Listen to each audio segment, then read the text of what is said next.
ನೋಡಿದರೆ ಧರ್ಮವಂತನಿಂದ ಆಸ್ತಿ ಪಡೆದ ಈ ದಶಕಂಠ ಈ ಭೂಲೋಕವನ್ನು ನಡೆಸುತ್ತಿದ್ದಾನೆ.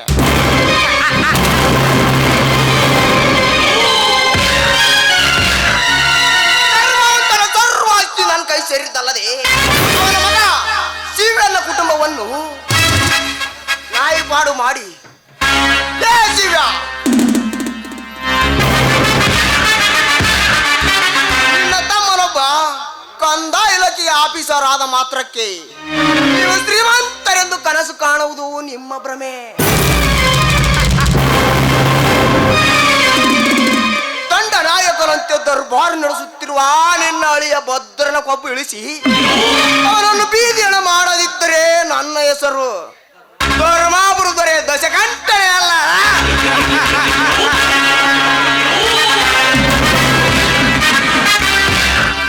ಪ್ರತಿಯೊಂದು ವಿಷಯಕ್ಕೂ ನನ್ನೆದುರು ಧ್ವನಿ ಎತ್ತುವ ತಮ್ಮನಿಂದಲೇ ಈ ನಿನ್ನ ಮನೆಗೆ ನನ್ನ ಗುಂಡಿನಿಂದ ಗುರಿ ಇಟ್ಟು ರೂಪದ ರಾಜಿಯನ್ನೇರಿ ನಕ್ಷತ್ರದಂತೆ ಮಿನುಗುತ್ತಿರುವ ನಿನ್ನ ಸತಿ ಸೇವಂತಿಯನ್ನು ನನ್ನ ಕಾಮಕ್ಕೆ ಆಹುತಿ ಮಾಡಿ ಮೆರೆದಿದ್ದರೆ ನನ್ನ ಹೆಸರ ಕೆಲಗಾರ ದಶಕಂಠನೇ ಅಲ್ಲ.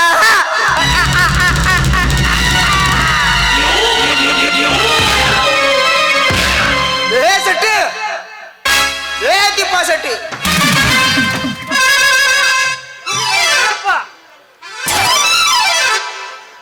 ನಿಂತುವಲಾರದ ಆ ಚಂದುಳ್ಳ ಚೆಲುವಿ ಸೂರ್ಪಣಕ್ಕಿ ಅಂತವಳನ್ನು ಕೂಗಾಕತ್ತೇನಲ್ಲಿ ಬಿಡ್ರಿ ಅಪ್ಪ, ನಿಮ್ಗೆ ಕೊಡ್ತಾಗ ಮಗಳು ಶೆಟ್ಟಿ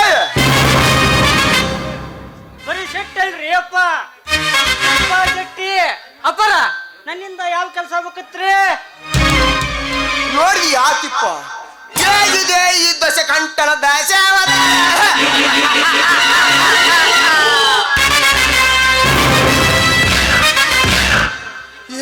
ಈ ಪ್ರಪಂಚದಲ್ಲಿ ನನ್ನನ್ನು ಎದುರು ಹಾಕಿಕೊಂಡು ಯಾರು ಬದುಕುವಂತಿಲ್ಲ. ಆ ಗುಣವಂತ ಇಲ್ಲದ ಸಮಯ ನೋಡಿ ಗುಣವಂತನು ನಂಬಿದ ಶಿವಣ್ಣನ ತಂದೆ ಆಸ್ತಿಯನ್ನು ಶಿವಣ್ಣನ ಹೆಸರಿಗೆ ಮಾಡಿಸುವುದಂತಾಗಿ ನಂಬಿಸಿ ಎಲ್ಲ ಆಸ್ತಿ ನನ್ನ ಒಂದೇ ಒಂದು ಸೇಡಿನ ಬಾಣ ಆಸ್ತಿಯೆಲ್ಲ ನನ್ನ ಕೈ ಸೇರುವಂತೆ ಮಾಡಿತು. ಆದರೂ ಇನ್ನೊಂದು ಆಸೆನೇ ಇಡಲಿಲ್ಲ ಶೆಟ್ಟಿ. ತಿಳಿತ್ರಿ ಅಪ್ಪ ನಿಮ್ಮ ಆಸೆ ಏನೆಂದ ನೀವು ಅನುಮತಿ ಕೊಟ್ಟು ನೋಡ್ರಿ. ಆ ಸೇವಂತಿಗೆ ನಾವು ಕಚ್ಚಿ ನಿಮ್ಗ ತಂದು ಕೊಡ್ತೀನಿ ರೀ ಅಪ್ಪರ. ಅಲ್ರಿ ಅಪ್ಪ ಗಂಗಾ ಬಳೆಗ ಗಂಗಾ ಬೇಕು, ದಶಕಂಠಪ್ಪಗ ಸೇವಂತಿ ಬೇಕ, ಶೆಟ್ಟಿಗೆ ಬುಕ್ಕ ಪೆನ್ನು ಬೇಕ. ನಿಮ್ಮ ಆಸೆ ನನಗೆ ತಿಳಿದಂತ ಬಿಡ್ರಿ ಅಪ್ಪ. ನನಗೆ ಒಂದು ಆಸೆ ಐತ್ರಿ ಅಪ್ಪ, ಬುಲೆಟ್ ಗಾಡಿ ತಗೋಬೇಕಂತಂದ. ಆದ್ರೆ ಏನ್ ಮಾಡಿದ್ರಿ ಅವನವ ಚಾಲು ಮಾಡಿದ್ರ ಸಾಕ್ರಿ ದುಡ್ಡು ದುಡ್ಡು ದುಡ್ಡು ದುಡ್ಡು ದುಡ್ಡು ದುಡ್ಡು ದುಡ್ಡು ದುಡ್ಡು ದುಡ್ಡು ದುಡ್ಡು ಅಂತತ್ರಿ ಅಪ್ಪ. ನಿಮ್ಮ ಆಸೆ ತಿಳಿತ್ರಿ ಅಪ್ಪ. ಅನುಮತಿ ಕೊಟ್ಟು ನೋಡ್ರಿ, ಆ ಸೇವಂತಿಗೆ ನಾವು ಕಚ್ಚಿ ರಸ ಹೀರಿ ನಿಮ್ಗೆ ನೀ ಕಚ್ಚಿದ ಹೂವನ್ನು ನಾನು ಕಚ್ಚಬೇಕೇ? ಎಷ್ಟೊಂದು ಸೊಕ್ಕರೆ ಮಗನ ನಿನಗ. ಅಪ್ಪರ ನಾನು ಹಾಗೆ ಬಂದಿಲ್ರಿ, ಸೇವಂತಿಗೆ ನಾವು ಕಟ್ ಮಾಡಿ ನಿಮ್ಗ ತಂದು ಕೊಡ್ತೀನಿ ರೀ ಅಪ್ಪರ. ಇಷ್ಟ ರೀ ಅಪ್ಪ, ನೀವನ್ನ ಬುಸ್ ಅಂತ ನನಗ ಬಂದ್ಬಿಡ್ತೀರಿ. ಶಬಾಸ್ತಿಪ್ಪ ಶಬಾಸ್. ಈ ತಿಳಿತಲೇ ನಿನ್ನ ಮಾತಿನ ಅರ್ಥದ ಮರ್ಮ. ತ್ವರಿಗೆ ತಕ್ಕ ದ್ವಾರಪಾಲಕ ನೀನು. ಆತಿಪ್ಪ, ನಮ್ಮ ಫ್ಯಾಕ್ಟ್ರಿ ಮ್ಯಾನೇಜರ್ ಡೈರೆಕ್ಟ್ ವಿಷಯಕಂಠ ಬಿಸಿನೆಸ್ ಪ್ರಸೈಜಿಗಾಗಿ ಮುಂಬೈಗೆ ಹೋದವನು. ಇನ್ನ ಬಂದವಿಲ್ಲವೇನು? ಆಯ್ತು ಕೊಳಯಪ್ಪ, ಆಯ್ತು. ಇಬ್ರು ಕುಡಿದ್ರ ಸಾಕ್ಷಾತ್ ಹೆಂಗ್ ಬಂದ್ರ ಸಾಕ್ಷಾತ್ ವಜ್ರ ಮುನಿ ಕೂಡ್ದಂಗ ಆತ್ ನೋಡ್ರಿ ಅಪ್ಪ. ಅದನ್ನ ಮತ್ತ ಲವ ಕುಶ ಕೂಡ್ದಂಗ ಆತ್ರಿ ಅಪ್ಪ. ಮುಗಿತ ಬೋಯಪ್ಪ, ಇವ್ರ ಕತೆ ಮುಗಿದ ಇಲ್ಲಿಗೆ. ಏ ಮಗನ ತಿಪ್ಪ, ಏನೆಂದಲೇ ಮಗನ? ಏನಂದ್ರಿ ಅಪ್ಪ? ಅಂದ್ರಿ ಇಷ್ಟ ರೀ ಅಪ್ಪ.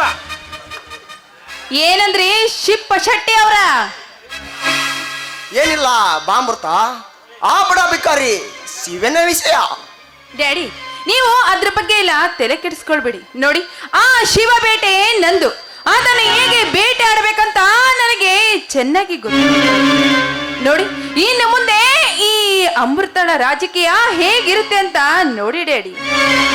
ಮೆಚ್ಚಿದೆ ಮಗಳೇ ಈ ನಿನ್ನ ನಿಚ್ಚಲವಾದ ತಂದೆ ಮೇಲಿನ ಪ್ರೀತಿಗೆ. ಅಮೃತ, ಮುಂದಿನ ವಾರದಲ್ಲಿ ನಿನ್ನ ಹುಟ್ಟುಹಬ್ಬ, ಅದಕ್ಕೊಂದು ನೀನು ಉಡುಗೊರೆನ ಕೇಳಲಿಲ್ಲವಲ್ಲ? ಡ್ಯಾಡಿ, ಇಷ್ಟು ದಿನ ನಾನು ನಿಮಗೆ ಗಿಫ್ಟ್ ಅನ್ನು ಕೇಳಿ ಪಡೆಯುತ್ತಿದ್ದೆ. ಈಗ ನನಗೆ 20 ವರ್ಷ ತುಂಬಿತ್ತಲ್ವೇ, ನಾನೇ ನಿಮಗೆ ಮರೆಯಲಾರದ ಗಿಫ್ಟ್ ಅನ್ನು ನಿಮ್ಮ ಎದುರಿಗೆ ತಂದು ಕೊಡ್ತೇನೆ ಡ್ಯಾಡಿ. ಸರಿ, ನಾನಿನ್ನು ಸಿಟಿಗೆ ಹೋಗ್ತೀನಿ. ಬಾಯ್ ಬಾಯ್, ಟಾಟಾ. ಆಯ್ತು ಅಂಬ್ರವ್ವ.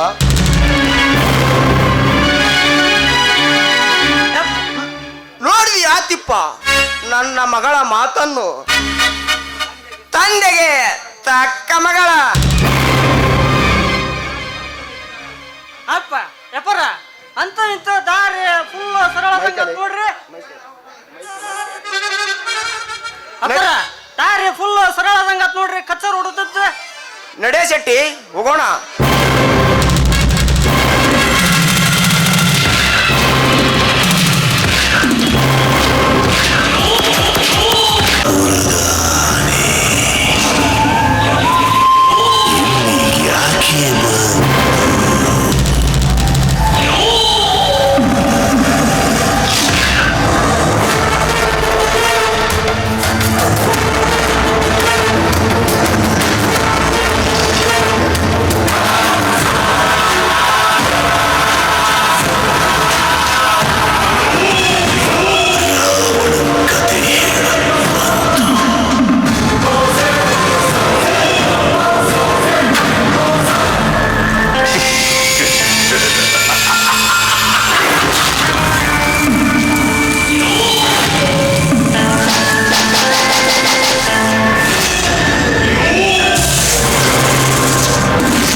ವಿಷಕಂಠ.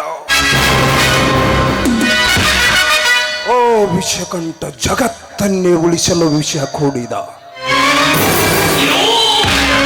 ಆದರೆ ಈ ವಿಷಕಂಠ ಬೆಂಗತ್ತಲವರ ರಕ್ತವನ್ನೇ ಕುಡಿಯುವ ಈ ವಿಷಕಂಠ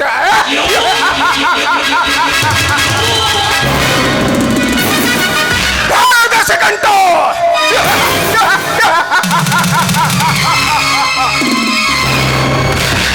ನಿನ್ನ ನರನಾಡಿಗಳನ್ನು ಕಿತ್ತು ನರಿ ನಾಯಿಗೆ ಹಂಚಿಬಿಡುತ್ತಿದ್ದೆ. ಆದರೆ ನಾನಿಟ್ಟ ಗುರಿನೇ ಬೇರೆ.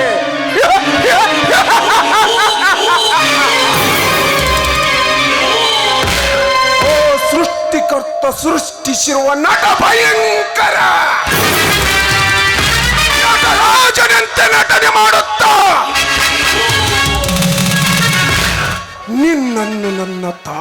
ಅದಕ್ಕೆ ತಕ್ಕ ದಾಳವಾಗಿ ಮಾಡಿಕೊಂಡು ನಿನ್ನ ಶ್ರೀಮಂತಿಕೆಯ ಮಾರಿಯ ಮೇಲೆ ನಾನು ನರ್ತನ ಮಾಡದೆ ಹೋದರೆ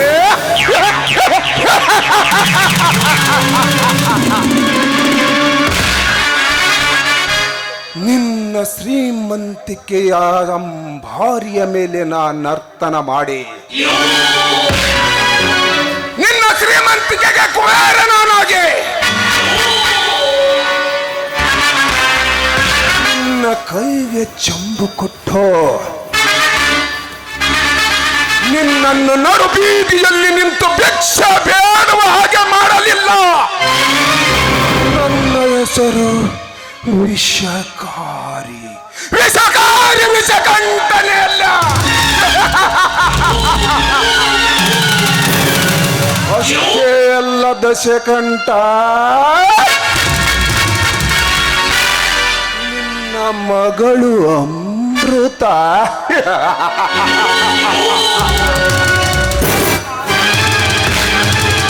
ಏನವಳ ರೂಪ, ಏನವಳ ಬೆಡಗು ಬೆನ್ನಾಣ.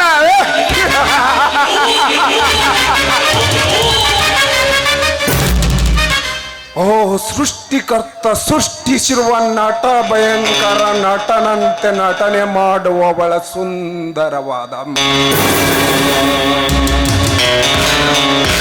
ಒಮ್ಮೆ ನೋಡಿದರೆ ಮತ್ತೊಮ್ಮೆ ಮೊಗದೊಮ್ಮೆ ನೋಡಬೇಕೆಂದು ಎನಿಸುತ್ತಿದೆ ಅವಳ ಸುಂದರವಾದ ಮುಖ ಕಾಂತಿಯನ್ನು.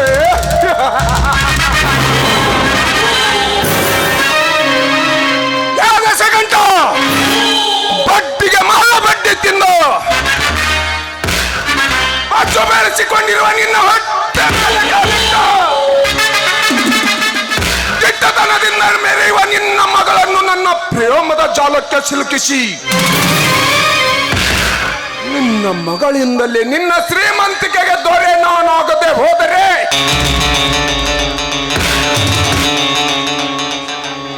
ಕೌಳಿಂಗ ಸರ್ಪದ ಹೆಡೆಯಲ್ಲಿ ಬಾರ್ಗರೆದು ಬರುವ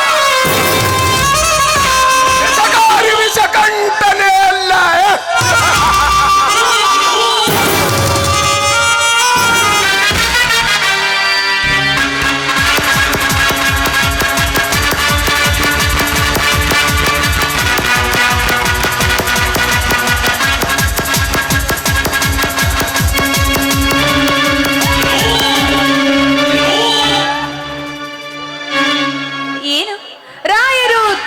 ಅಸಂಬಂಧದಲ್ಲಿರುವಂತೆ ಕಾಣುತ್ತಿದ್ದಿಲ್ಲ. ಯಾವ ಹಕ್ಕಿ ಕೂಡ ನಿಮ್ಮ ಗಾಳಕ್ಕೆ ಬೀಳಲಿಲ್ಲವೇನು? ಬಾ ಅಮೃತ ಬಾ. ಯಾವ ಹಕ್ಕಿ ಬಿದ್ದರೇನು ಬೀಳದಿದ್ದರೇನು ಏನಿದೆಯಲ್ಲ ಈ ವಿಷಕಂಠನಿಗೆ ಸುಖ ನೀಡುವಾರಾಣಿ. ಸಾಕು ಸಾಕು ಈ ನಿಮ್ಮ ಹೊಗಳಿಕೆ. ಯಾವ ಹಕ್ಕಿ ನಿಮ್ಮ ಜೊತೆ ಹಾಡಿದರೇನು ಕುಣಿದರೇನು? ನಮ್ಮ ತಂದೆಯವರು ಹೇಳಿದ ಕೆಲಸವೇನಾಯ್ತು? ಚಿನ್ನ ಅದನ್ನೆಲ್ಲ ಆಮೇಲೆ ಹೇಳುವೆ. ಮೊದಲು ಈ ಸುರ ಸುಂದರ ಕನ್ಯಾಮಣಿ ನೋಡಲು ಬಂದಿದೆ. ಓಹೋಹೋ, ಈ ರೀತಿ ಮಾತಿನಲ್ಲಿ ಮೋಡಿ ಮಾಡಿ ನನಗೇನು ಮನೆ ಕಟ್ಟಬೇಡಿ. ನಿಮ್ಮ ಹಕ್ಕಿಯಂತೆ ಬಂದು ನಿಮ್ಮನ್ನು ಸವಿಯಲು ಬಂದಿರುವ ಈ ಅಮೃತಳನ್ನು ಸವಿಯಲು ನಿಮಗೆ ಮನಸ್ಸಲ್ಲಿ ಇಷ್ಟವೇ ಇಲ್ವೇನು? ಆಸೆ ಎಂಬುದನ್ನು ಅಳಿಯಲು ನಾನೇನು ನಿಶಕ್ತ ಗಂಡಸು ಅಲ್ಲ ಅಮೃತ. ಕಾಮದಲ್ಲಿ ಪ್ರಚಂಡ ಗಂಡು. ನನ್ನ ಮನಸ್ಸಿನ ಕನ್ನಡಿಯಲ್ಲಿ ಅಚ್ಚಳಿಯದೆ ಉಳಿದಿದೆ ಈ ನಿನ್ನ ಬಿಂಬ. ಹೃದಯ ಮಾತಾಡುವ ವೇಳೆ ಮಾತು ಮೌನವಾದೀತು. ಅಂದಾಗ ಮೂಡಿ ಬರಲಿ ಚಿನ್ನ ನಿನ್ನ ಮಧುರ ಕಂಠದಲ್ಲಿ ಒಂದು ರಾಗ. ಹಾಗಾದ್ರೆ ನನ್ನ ಜೊತೆ ಹಾಡಿ ಕುಣಿದು ಕುಪ್ಪಳಿಸುವಂತೆ ಬನ್ನಿ.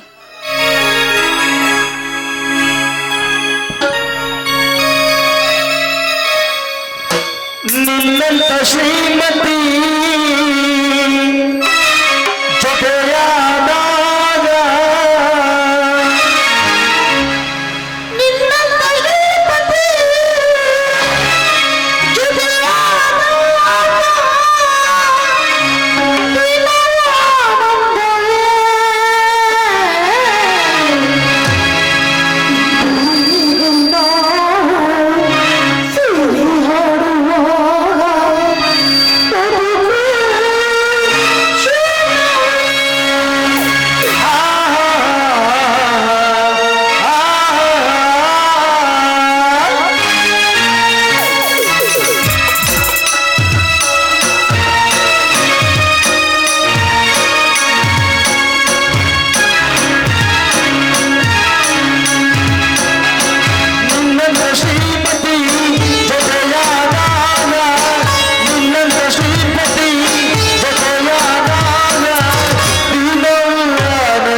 ಸರಸ ಸಲ್ಲಪಕ್ಕೆ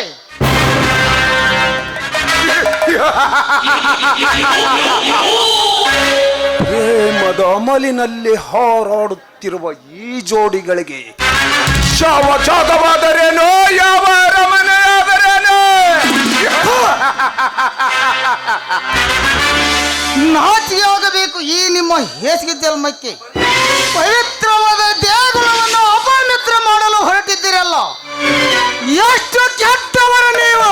ಪವಿತ್ರ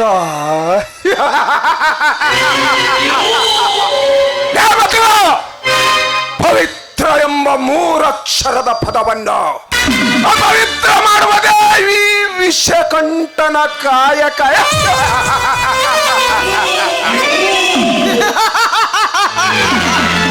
ವಿಷಕಂಠ ಸಮಯ ಸೋಲಿಸಿ ನಿನ್ನ ವಿಷಯದ ಹಲ್ಲನ್ನು ಈ ಸಮಾಜದಿಂದಲೇ ಬೇರ್ಪಡಿಸುತ್ತೇನೆ.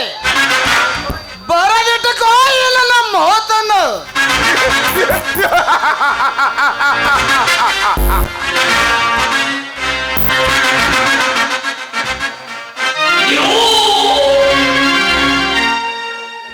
ಡಾರ್ಲಿಂಗ್, ಆ ಬಡ ಬಿಕಾರಿಯನ್ನು ನೀವು ಕೊಚ್ಚಿ ಹಾಕ್ಬೇಕಾಗಿತ್ತು. ಅದನ್ನು ಬಿಟ್ಟು ಸುಮ್ಮನೆ ಬಿಟ್ಟು ಕಳಿಸಿದ್ರಲ್ಲ. ಹೋಗ್ಲಿ ಬಿಡಿ ಡಾರ್ಲಿಂಗ್, ನನಗೆ ಅರ್ಜೆಂಟ್ ಕೆಲಸವಿದೆ. ನಾನಿನ್ನು ಬರುತ್ತೇನೆ. ಬಾಯ್. See you. ಟಾಟಾ. ಬಾಯ್.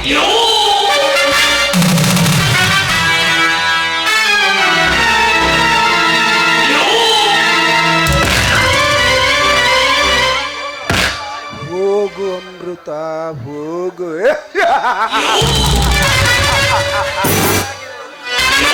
ನನಗೆ ಬೇಕಾಗಿರುವುದು ನಿನ್ನ ಯೌವನವಲ್ಲ, ಆ ನಿನ್ನ ಯೌವನವನ್ನು ತಿಂದು ಬೀಸಾಕುವೆ. ನಿನ್ನ ಈಗಲೇ ನಿನ್ನ ತಂದೆಯ ಸರ್ವ ಆಸ್ತಿಯನ್ನು ನನ್ನ ಹೆಸರಿಗೆ ಮಾಡಿಕೊಳ್ಳದೆ ಹೋದರೆ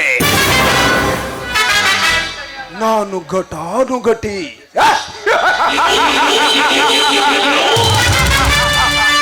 ವಿಷಕಾರುವ ವಿಷಕಾರಿ ವಿಷಕಾರಿ ವಿಷಕಾರಿ